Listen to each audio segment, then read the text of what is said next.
Hey guys, welcome back to Music Monday. Today we are going to make instruments out of items that you could just find laying around your house. For our first instrument today, we are going to make a shaker. So what you will need is something that resembles pebbles. So I have right here popcorn. You can also use rice, or you can just use rocks or pebbles from outside. Then you will need a container to hold that. So right now I have a Rubbermaid container, and I also have an egg. Okay, so what you're going to do is you're going to take your popcorn or your rice or anything like that, and you're going to put just a little bit into your container. And you don't need very much at all, and then you're going to close it up. And then next, all you're going to do is shake. Now let me show you with the egg. So you're just going to put just a little bit, probably only like 3 or 4 kernels. Close your egg up, and if you have tape, right now would be a great time to tape up your egg because eggs do fall apart easily. So then you just give it a shake. So these are our shakers.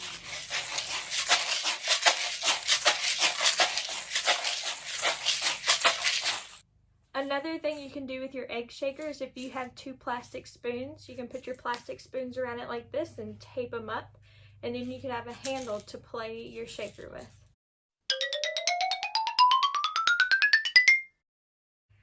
The next instrument that we're going to make is a xylophone. So what you will need for that is some paper and some tape, or if you have a glue stick, okay?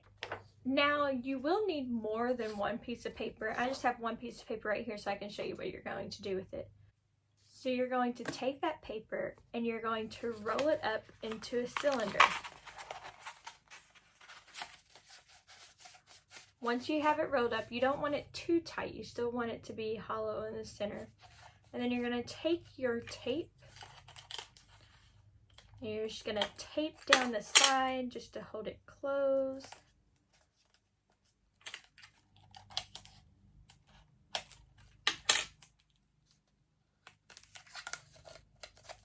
Just like this, okay? And you're going to want to do that a few times with your paper. I have already started, and I did 8 of these. Now, if you don't have paper, you can use paper towel rolls or toilet paper rolls to make your cylinders. You can just decorate them the way you want. So give me just a second and let me pull out the rest of the cylinders I already made.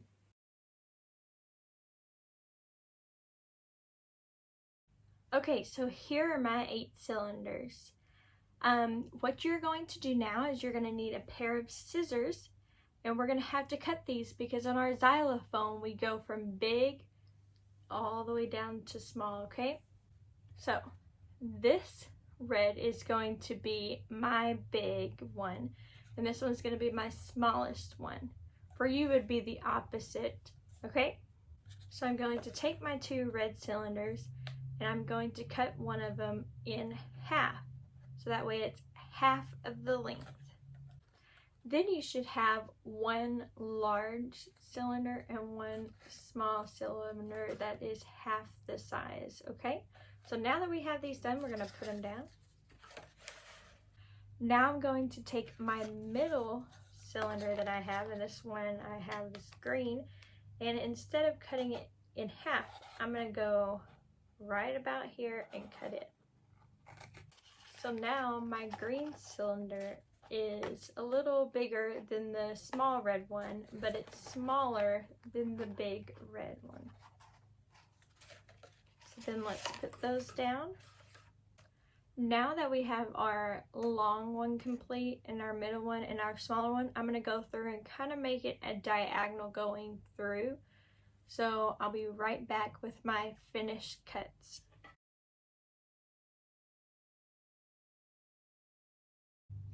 Okay, now that I am finished with my cuts, you will see that it is a diagonal going up. So what we're gonna do now is we're gonna need some yarn or string, okay? And 2 more pieces of paper.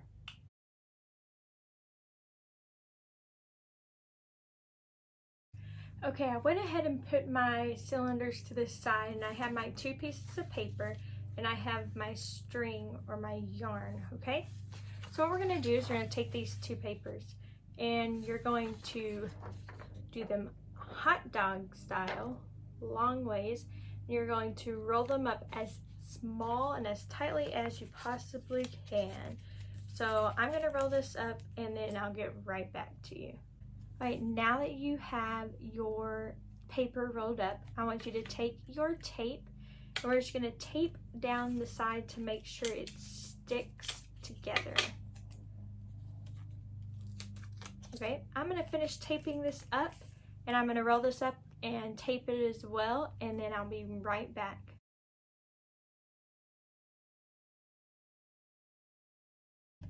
Okay, so I have my rods taped ready to go, so I'm just going to set them to the side for a second. And now I'm going to take my cylinders and my yarn. So what I'm going to do is just cut off a piece and I'm going to wrap it around the cylinder and tie a little knot on it. And you don't want to tie it too tight or it's going to mess up the shape of the cylinder. You want to leave some extras, and you're going to want to do this on both sides of the cylinder. So give me just a second and I'll be right back to show you what it looks like. Okay, so here's my first cylinder that is ready to go. As you can see, I have tied a piece of string around both edges and left enough to where I can wrap it around the rods in a second. So what I'm going to do is I'm going to finish the rest of these, make sure I'm doing it on both sides, and then I'll be right back.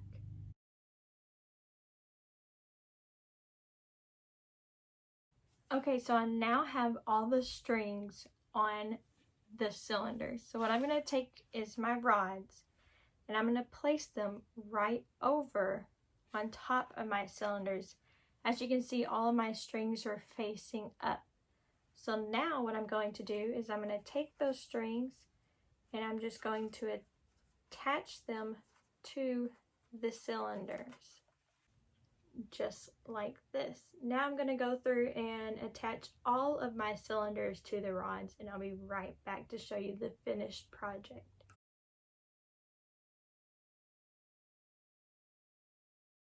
Okay, now I have all of my cylinders attached to the rods. I just tied them on.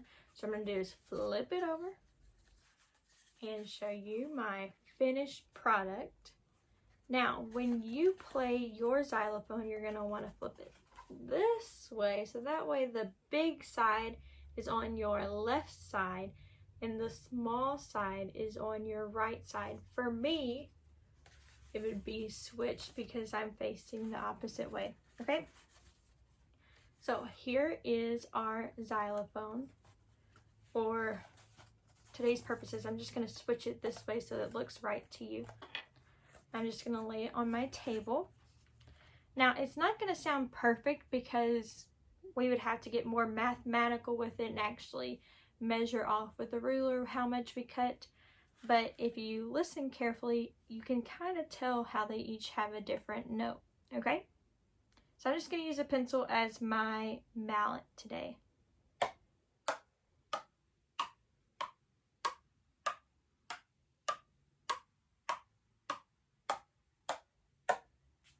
And again, it's not going to sound perfect because we're not getting all that technical with it, but this is our xylophone.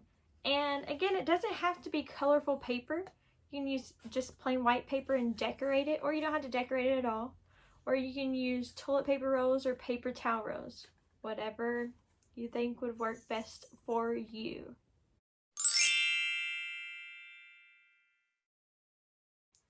For the last instrument we are going to make today, we are going to make a woodwind instrument out of a straw. Now, some of you probably already done this in class, but you may have forgotten how to do it, or for our younger ones, they haven't done it all yet. So what you're going to need is, you're going to need scissors, and a straw. So first I'm going to unwrap my straw. And I'm going to take my straw and pinch one side of it. You're going to have to pinch it pretty hard. You can always use your teeth to kind of make it smaller, but you're going to want to pinch it to where it's almost like an eyeball shape or like a football shape. Okay, so I'm going to pinch my straw and get it to the correct shape, and then I will be right back.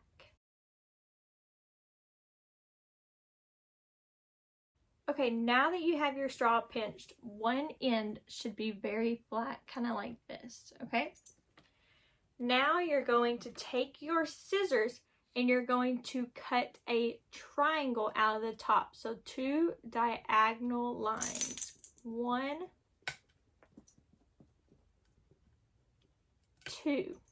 So now that you have your straw cut, you're going to see that it's kind of a triangle. And if you turn it to the side, it is now 2 triangles.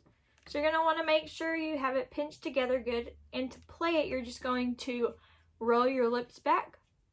And you're going to place it on the bottom lip, close your mouth, and you're just going to blow air through it. You do not need to buzz your lips or anything like that. This is a woodwind instrument, so we're just blowing our air through it. Okay?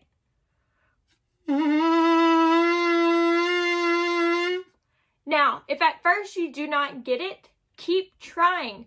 Move it in your mouth a little bit. Put it more in your mouth or take it out a little bit. Just keep trying and work at it until you get it, okay? Now, if you are cutting your instrument and you made a mistake, it's a straw. There's no way to mess it up. So just take your scissors, cut it off to where it's flat again, and then try it again. Cut a triangle again out of it. You're going to want to make sure the triangle, if you were to pinch it together, it's pretty much going to lay right on top of each other with no overlay.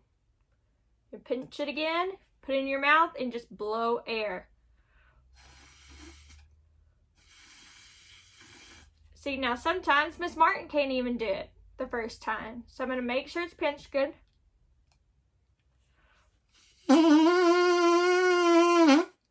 Okay. Now, in music class, we've talked about how the bigger the instrument is, usually the lower the sound, and the smaller the instrument is, the higher the sound. So right now, our instrument is pretty long. So if I was to cut my instrument and make it smaller,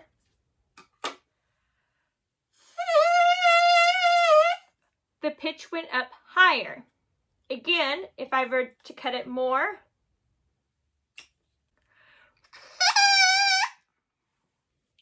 so if I was to cut it more like this,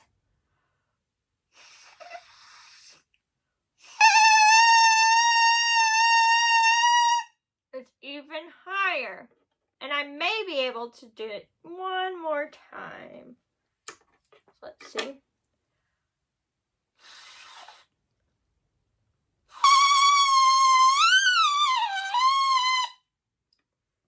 So, this is our woodwind instrument. The reason why it would be called a woodwind instrument is because, again, you're using your air instead of buzzing your lips. You're just blowing air through the instrument. When we buzz our lips, that's typically for a brass instrument. This is a woodwind instrument, so we're just using our air. I hope you have enjoyed making instruments with me today. I can't wait until next week because next week is Star Wars Day. So make sure you come back next Monday to celebrate Star Wars Day with me. Goodbye!